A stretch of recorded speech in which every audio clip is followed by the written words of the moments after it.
Hi, my name's Krista and welcome to my channel. So the first thing that you need to know about me, and pretty much almost I guess about my channel, is that I work at Starbucks. Not only do I work at Starbucks, but I'm an avid coffee drinker.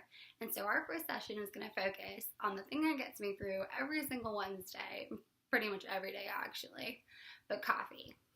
So coffee actually has a lot of health benefits beyond just being able to help you burst in energy and being able to waken up your moods.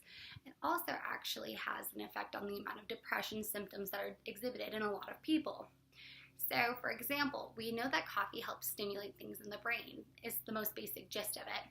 But it specifically works with serotonin and with dopamine. So these are two neurotransmitters that are specifically targeted in depression symptoms.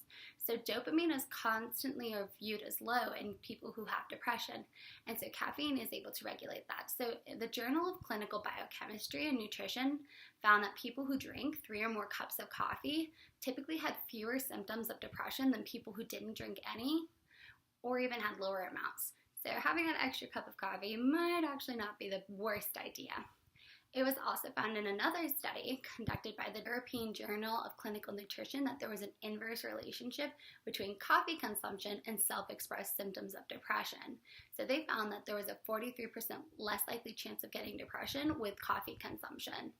So the Journal of Psychopharmacol found that neurons in the hippocampus, which is an area of your brain, are activated, and so since the hippocampus has such an impact on depression, this might be one of the viable reasons why coffee is so good on depressive symptoms. And it was also discovered in another study by the Journal of Psychopharmacology that the antioxidants and all the chemicals inside the coffee just might have some effect on the levels of depressive symptoms in individuals. But regardless, it's important to note for the person, and you know who you are, who comes in and gets 17 pumps of hazelnut, extra whipped cream, extra caramel around the cup, you know what I'm talking about. But that's probably not the healthiest way to apply this in your life. Everything should be in moderation, especially with regards to things that maybe aren't the best.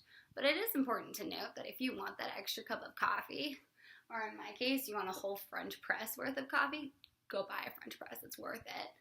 That it actually might have a little bit more benefit than you thought.